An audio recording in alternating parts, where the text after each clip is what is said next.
무사셋. 안녕하세요. 생활 속 법률을 풀어드리는 무사, 법무사 김청산입니다. 안녕하세요. 일과 사람 사이의 균형을 지키는 무사, 노무사 안지입니다. 안녕하세요. 꼼꼼함을 바탕으로 재산을 지켜주는 무사, 세무사 전형지입니다. 법무사, 노무사, 세무사. 셋이 모여 무사 셋입니다. 셋입니다. 무사셋. 오늘은 어떤 순서가 기다리고 있는 거지요? 저희 또 첨단 기기가 저희 앞에 최근에 그 뉴스가 나오고 있는데 티몬, 위메프 이런 업체들이 도산 위기에 처해가지고 기업 회생 절차를 시작했다, 그런 뉴스를 얼핏 지나가면서 본 적이 있는데 이 사안에 대해서 간단히 우리 PD님이 좀 설명해 주실 수 있으세요?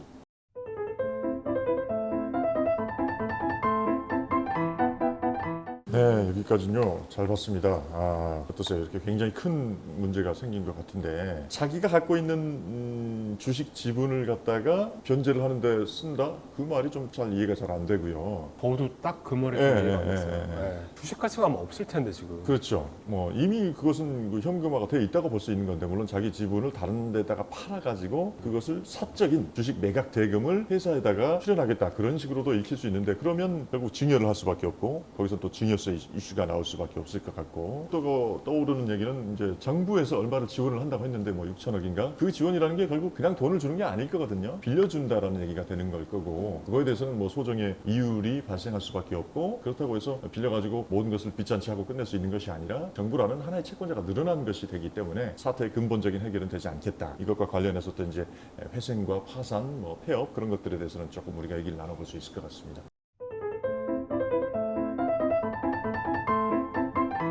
사실 그 위메프와 티몬이라는 회사가 작은 규모에서 시작을 해서 기하급수적으로 정말 많이 크게 성장을 한 회사들이어서 아마 이제 거기에 소속된 종업원들도 굉장히 많이 있을 거고, 진짜 이 사람들은 어떻게 할 것인가, 어떻게 하고 있나, 이 생각이 제일 먼저 들긴 했어요. 저도 근데 그게 좀 안타깝더라고요. 이 시점에서 저는 이 말씀을 한번 드려봐야 될 것 같아요. 결국 이제 기업 회생이라는 게 있고 파산이라는 게 있는데, 네. 이 두 가지가 어떤 차이가 있는지를 한번 말씀을 네. 드려야 될 것 같은데, 네. 도산법이라고 보통 우리가 말하는 채무자 회생 및 파산에 관한 법률에 따르면, 쉽게 말해서 파산은 다들 이해하시다시피 이제 빚잔치를 하는 거죠. 빚잔치. 그냥 못하겠어를 그렇죠. 선언을 두 손 하는 두 발 건가요? 드는 거죠. 네. 내가 갖고 있는 모든 재산들을 다 변제 투입을 해가지고 하나의 이제 재단을 구성하는 거죠. 그걸 이제 파산 재단이라고 하는데, 채권자들에 대해서 가지고 있는 채무가 있을 거 아닙니까? 그 한도 내에서 비율대로 나누어서 주고 나머지는 그냥 끝내고, 그러고 나서 이제 새 출발을 한다, 그런 취지의 제도라고 생각하시면 될 것 같고요. 회생은 쉽게 말해서 나눠서 갚는 겁니다. 그게 뭐 3년이 될 수도 있고 5년이 될 수도 있고 그런 거지만, 회생 절차가 개시가 되면 법원에서 인가가 나고 변제가 시작되기 전까지는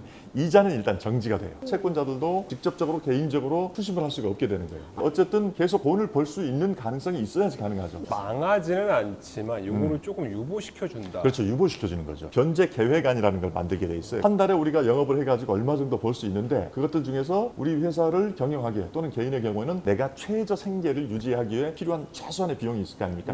그거는 빼고 나머지는 전액 변제에 투입을 하고, 변제된 돈을 갖다가 채권자들이 가지고 있는 채권액의 비율로 안분해서 받아가는 거죠. 그런데 아까 우리가 얘기 나왔다시피 세금은 그거에 대해서는 면책이 안 되는 거거든요. 또 노무사님이 걱정하셨던 거기 임직원들의 급여, 그런 것들은 또 최우선 변제의 효력을 가지고 있는 채권이기 때문에 그것들은 또 먼저 갚아야 되고, 가장 손해를 보는 사람들은 일반 채권자라고 볼 수 있는 사람들, 그 외의 채권자들이죠. 그 중에서 가장 문제가 되는 사람들은 입점 업체들이 그렇죠. 되겠죠. 회생하고 이제 파산의 차이점을 설명을 해주셨잖아요. 네. 근데 노무적으로도 사실은 기업이 회생을 하느냐 파산을 하느냐에 따라서 민감한 문제가 발생이 될 수가 있어요. 네. 왜냐하면 임직원 분들도 분명히 급여를 제때에 못 받을 가능성이 굉장히 커지잖아요. 그렇죠. 그러면 나라에서 일단 일정 금액을 근로자분들한테 퇴직금 명목으로 지급을 하고 나중에 회사에 구상권을 청구를 하는 그런 제도가 있어요. 근데 그게 회생을 했을 때의 한도와 파산을 했을 때의 한도가 달라요. 당연히 이제 회생 신청을 했을 때의 한도가 더 적겠죠. 근데 얘기를 들어보니까 그러면 기업 회생 제도를 지금 거치고 있는 회사 같은 경우에서는 솔직히 어렵겠군요. 중소상업자의 분들에게 돈을 지급하는 게 솔직히. 그렇죠. 당장에 다 갚기는 어렵겠죠. 또 시간이 많이 걸릴 수밖에 없고, 그렇죠. 그 사람들의 어떤 동의와 어느 정도의 희생을 감내하려는 그런 자세가 요구될 수밖에 없죠. 결렬이 돼버리면 결국은 회생 절차는 폐지가 되고 파산으로 간다든지 그럴 그럴 수밖에 없게 되겠죠.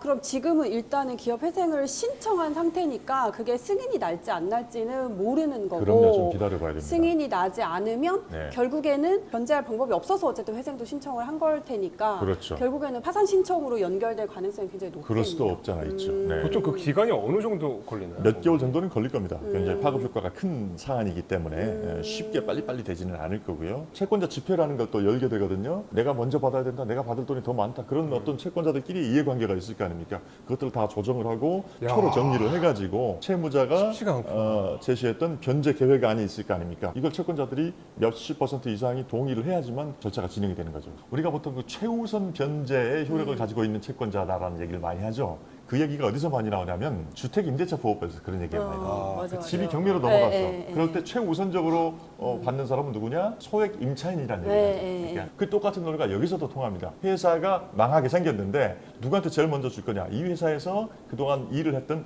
근로자에 대한 임금 채권이 최우선순위다. 저는 그렇게 알고 있거든요. 그 다음에 두 번째가 이제 세금이죠. 세금에 대해서는 면책이 안 된다라는 것이 우리나라 법제의 큰 기둥이거든요. 그리고 세 번째가 이제 일반 채권자가 되겠죠. 지금 문제가 되고 있는 티몬이나 위메프에 입점한 업체들이라든지 또는 이 회사들에 대한 대주단이 또 있을 거 아닙니까? 은행에서 대출을 해준 게 있을 테니까 그들도 이제 일반 채권자가 되는 거죠. 3순위이기는 하지만 사실은 금액은 제일 크잖아요. 그렇죠. 그러니까 네. 이분들이 어느 정도는 불이익을 감수할 수밖에 없는 이 회생 제도가 있는 되게 것이라서 안타깝네. 문제가 되는 거겠죠. 잘 돼야죠 뭐. 이게 작은 회사가 아니기 때문에 엄청나게 많은 근로자들 그리고 그 입점 업체에서도 또 일을 하시는 분들도 함께 동반해서 힘들어질 수가 있기 때문에 경영하는 사람이 책임감을 갖고 진짜 경영을 진짜 해야 된다 이런 생각이 굉장히 많이 들었고 건외의 이야기이긴 하지만 실업급여 신청이 가능한 사유입니다. 네네. 만약에 이 사건 때문에 실직을 하는 분들이 그렇죠. 계신다고 하면 네, 많으실 것 같아. 비자발적으로 실직 상태에 빠지는 거니까. 네. 저는 너무 좀 조심스러운 게 입점하는 그 분들이 아까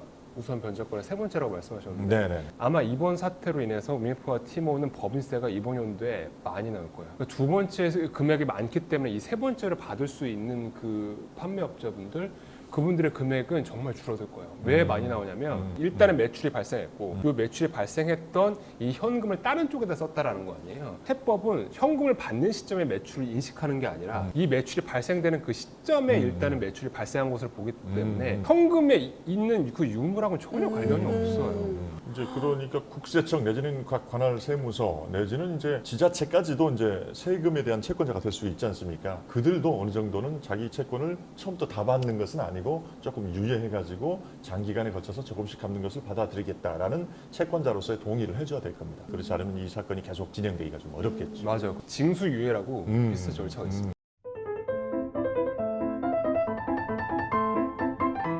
청산 가치 보장의 원칙이라는 게 있습니다. 회생을 하려면 파산을 할 때보다는 재산이 많아야 돼요. 쉽게 말해서. 그렇죠. 그렇겠죠. 그러니까 예를 들어서 그런 경우를 상정해 볼 수 있겠죠. 10억짜리 내 아파트가 있어.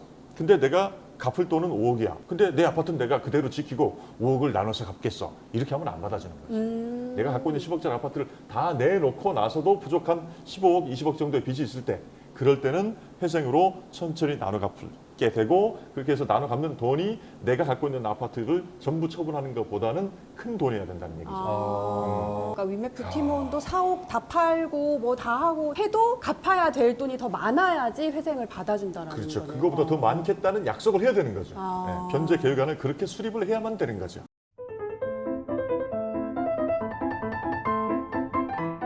어쨌든 그 법인격을 계속 유지하면서 또 사회적으로 쌓아온 평판이라든지 신용이 있을 거 아닙니까? 잠시 자금 경색이 생겨가지고 힘들었지만 뼈를 깎는 각고의 노력을 통해서 빚을 어느 정도는 다 갚았습니다. 그랬을 때는 그 평판이 어느 정도는 회복이 된다고 볼 수는 있겠죠. 그냥 나 몰라 하고 그냥 다 없애버리고 그냥 튀어버리는 것보다는 그게 훨씬 더 나은 거 아니겠어요? 그렇죠, 그렇죠. 그리고 또 저의 조금 무거운 분위기였지만 어쨌든 이 일이 잘 좀 해결이 되기를 바라는 마음은 다 똑같으실 것 같아요. 네. 저는 일하면서 폐업하거나 해산하는 경우를 너무 많이 봐서 너무 안타까운 문제인데 이거 워낙 사이즈가 큰 회사다 보니까 전 개인적으로 조금 안타깝네요. 네, 잘 해결되기를 저희도 추이를 지켜보면서 바라겠습니다. 그래요. 지금까지 법무사 김청선, 노무사 아는지 세무사 조영 씨. 셋이 모여 무사 셋이었습니다.